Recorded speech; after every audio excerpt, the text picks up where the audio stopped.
क्रांतिकारी जय भीम, जय भारत। फूले साहू अम्बेडकर अमर रहे। सम्मानित साथियों, भारत देश के अंदर संसद के अंदर जो आप लोगों के लिए हक और अधिकारों की बात कर रहा है, चाहे वो कोई भी मुद्दा लगा के देख लो आप, हर एक सत्र में चंद्रशेखर आजाद पूरे सांसदों के अंदर सिर्फ एक मात्र आप लोगों का सहारा बन के रह चुका है। और ये इस देश की मीडिया भी आज जान चुकी है, महिलाओं के लिए हो या QGC के लिए हो, इन सभी मुद्दों के लिए जो रोजमर्रा की जिंदगी की जो जरूरतें हैं इस देश के करोड़ों लोगों के लिए, हर एक जाति और हर एक धर्म के लिए वो व्यक्ति आवाज उठा रहा है।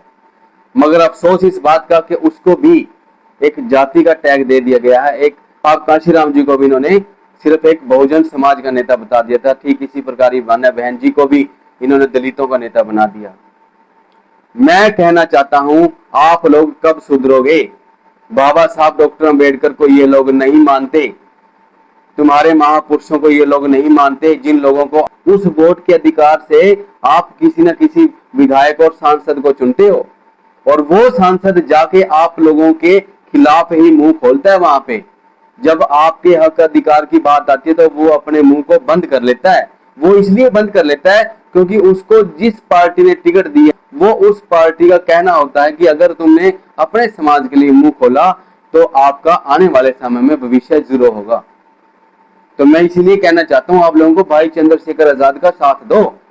कोई भाई चंद्रशेखर आजाद पे गोलियां चलाता है, कोई लाठी के साथ उसके हाथ पैर तोड़ने के लिए बोलता है, मगर हमेशा भाई चंद्रशेखर आजाद के साथ जो युवा साथी खड़े हैं, जो बहुजन समाज के लोग खड़े हैं, वो उसको प्रोटेक्ट करने का काम कर रहे हैं। और इन जातिवादी कीड़ों को मुंह तोड़ जवाब देने के लिए वो लोग तैयार रहते हैं। चाहे वो बाराबंकी की घटना हो, चाहे वो पूरे देश के अंदर जहां भी मध्य प्रदेश, राजस्थान, यूपी, हरियाणा, जहां भी कहीं इस देश के करोड़ों लोगों के साथ ट्रेजरी होती है, चाहे वो किसी भी धर्म को मानने वाला साथी है, उसके साथ कहीं भी अत्याचार उत्पीड़न होता है तो उसके साथ चंद्रशेखर भाई अकेला व्यक्ति खड़ा नजर आता है। भीम आर्मी अकेली खड़ी नजर आती है और कोई उसका सहारा नहीं बनता।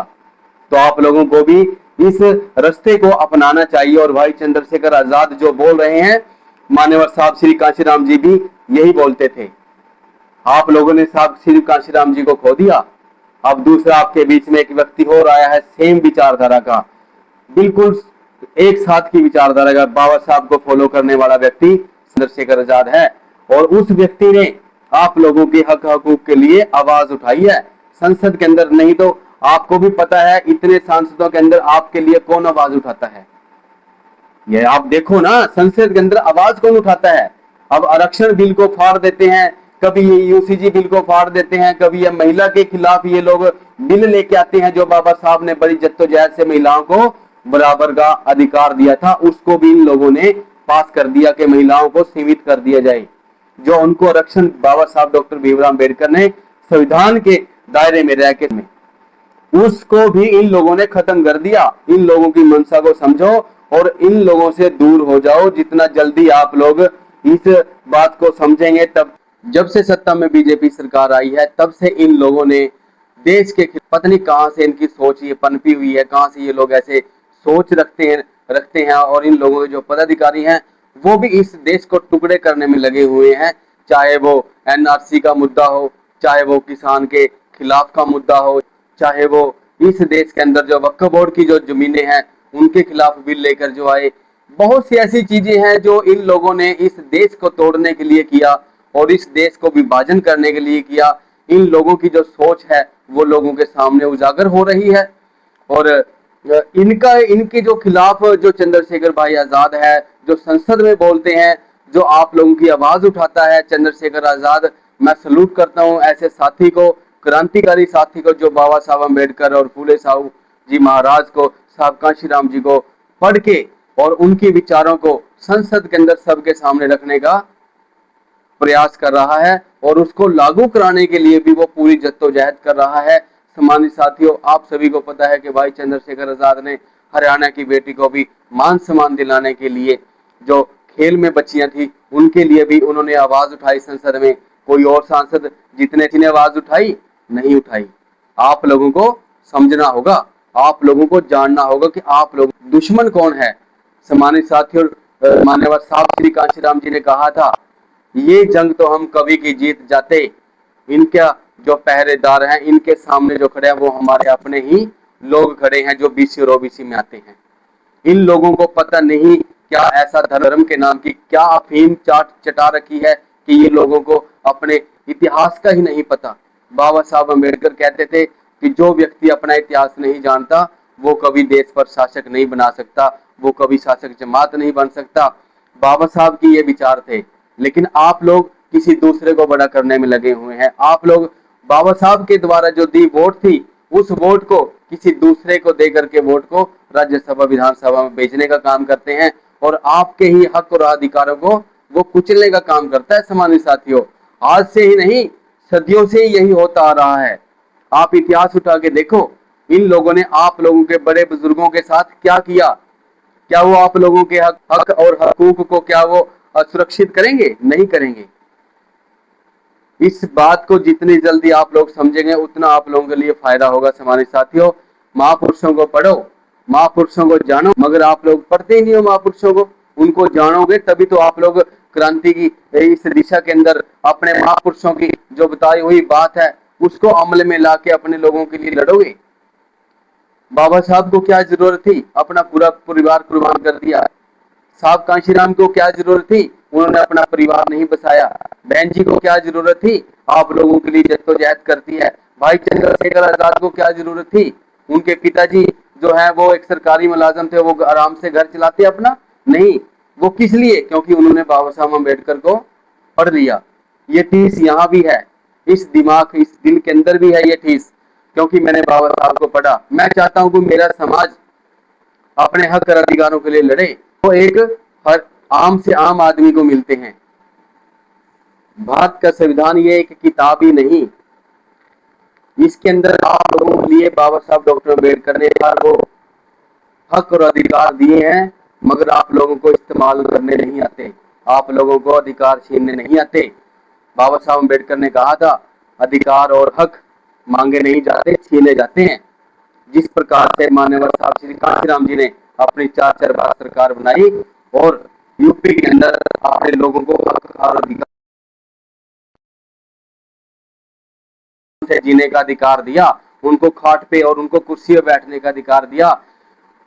हजारों लोगों को जिनको कभी विधानसभा राज्यसभा का रास्ता नहीं देखा था, उनको मंत्री मिनिस्टर बनाया। किसने? एक वोट ने। उस वोट आप लोग बेच देते हो एक बोतल पे, उस वोट को थोड़े से अनाज में आप बेच देते हो, उस वोट को एक नौकरी के लिए आप बेच देते हो। क्यों? इस वोट की कीमत के लिए बाबा साहब डॉक्टर अम्बेडकर ने अपने बच्चों की कुर्बानी दे दी, मगर आप लोग अपना पेट भर के बाबा साहब को भूल गए हो। आज बड़ी बड़ी नौकरियां करने वाले लोग मंदिरों में जाते हैं, रात को जगराते करवाते हैं, लंगर लगवाते हैं, लेकिन बाबा साहब का पे बैक टू सोसाइटी वाला जो नारा था, आप लोगों ने कभी भी अपने समाज में जाके नहीं देखा कि मेरा समाज कहाँ है। वो चाहते थे कि जो व्यक्ति ऊपर उठ चुका है आरक्षण की बदौलत, नहीं तो तुम्हारे अंदर काबिलियत नहीं थी, क्योंकि तुम लोगों को पानी पीने का भी अधिकार नहीं था इस देश के अंदर। ये देश तुम्हारा था, लेकिन षड्यंत्र के कारण आप लोगों को गुलाम बना दिया गया। क्यों? क्योंकि आप लोगों को जातियों में और धर्मों में बांट दिया गया। ठीक आज भी ऐसा ही हो रहा है, आज भी ऐसा ही हो रहा है। बीजेपी सत्ता में है ना, ये मत समझोगे मोदी ये सारी ये जितनी हथकंडे अपना रहा है कि मोदी के कहने पे हो रहे हैं, नहीं। ये कानपुर के अंदर ये सारी मीटिंगें होती हैं, लोगों की आरएसएस करवाती है सारा। आरएसएस का जो व्यक्ति था ना, जिसने आरएसएस की स्थापना की थी, गोलवालकर, वीर वूर नहीं कहूंगा मैं, गोलवालकर उसका नाम है। उसने एक बंच ऑफ थॉट के नाम से एक किताब लिखी, उसको पढ़ो कभी आप लोग। चाहे कोई जाट है, चाहे कोई रोड है, चाहे कोई सैनी है, चाहे कोई भी है, 6743 जातियां शूद्र में आती हैं। तुम लोग इस देश के मूल निवासी हो, मगर आप लोगों को जातियों में बांट दिया। कोई ना कोई व्यक्ति अपने से नीचे जाति ढूंढ लेता है, ठीक इसी प्रकार की तुम लोग भी हो। चाहे कितनी भी पार्टियां बना लो, तुम्हारी सत्ता आने वाली नहीं है जिस रास्ते तुम लोग चल पड़े हो। गोलवलकर ने लिखा हुआ है एक किताब के अंदर कि यदि मुसलमानों को और इस देश के अछूत एससी बीसी ओबीसी को हक और अधिकार, शिक्षा का अधिकार, सार्वजनिक जगह से रहने का अधिकार, पानी पीने का अधिकार यदि देती हो तुम लोग, शिक्षा का अधिकार यदि देते हो तो मुझे, अंग्रेजों को बोली थी ये बात, तो मुझे ऐसी आजादी नहीं चाहिए। इनकी सोच देखो आप लोग। ये तो भला हो बाबा साहब डॉक्टर भीमराव अम्बेडकर जी का, आप लोगों को, करोड़ों लोगों को, केवल एक व्यक्ति आप लोगों की बेड़ियों को तोड़ के चला गया, मगर आप लोग करोड़ों लोग होते हुए भी बाबा साहब का जो सपना था उसको पूरा नहीं कर पाए। क्यों? इसमें कमी नहीं है, डॉक्टर अंबेडकर के लिखे संविधान में कमियां नहीं है। अपनी सोच को बदलो और इस पखंड और अंधविश्वास से बाहर निकलो, तब जाके आप लोगों की बुद्धि का दीप जलेगा। संत रविदास जी ने भी यही बात बोली थी, मगर आपने उनको भी नहीं जाना। कबीर साहब को भी आप लोगों ने नहीं जाना, बाबा नानक को भी आप लोगों ने नहीं जाना। ये आप लोगों के संत महापुरुष हैं जिनका ये लोग सम्मान नहीं करते, ऊपरी दिखावा करते हैं, केवल और केवल आप लोगों की वोट लेने के लिए। जो ये वोट का अधिकार ना, आपको राजा भी बना सकता है, आपको रंक भी बना सकता है, आपको भिखारी भी बना सकता है, आपको राजा भी बना सकता है। ये वोट का अधिकार बाबा साहब डॉक्टर अंबेडकर ने दिया था। ये वोट का अधिकार आपको मान्यवर साहब श्री कांशीराम जी ने दिया था। इनको देखो और इनको पहचानो, ये कौन है? ये आपके अपने हैं। इनको कोई जरूरत नहीं थी अपना परिवार, ये बड़ा सेटल हो जाते फॉरेन में।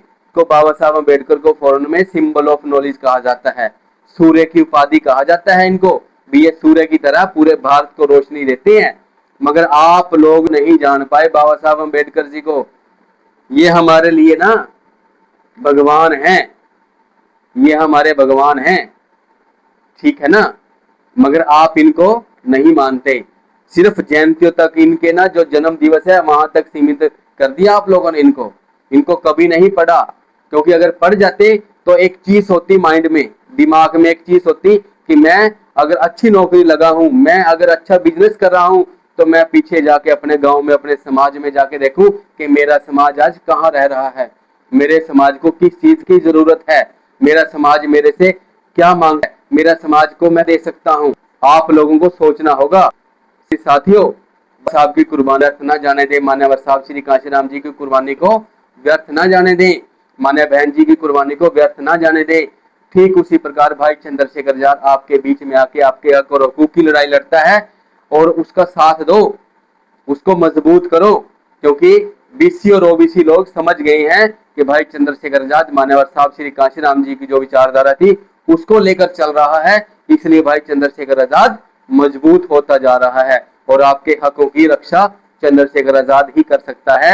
ऐसी इन्हीं बातों के साथ आप सभी को मेरा क्रांतिकारी जय भीम, जय फूले, जय साहू, जय अम्बेडकर, जय भीम, जय भारत।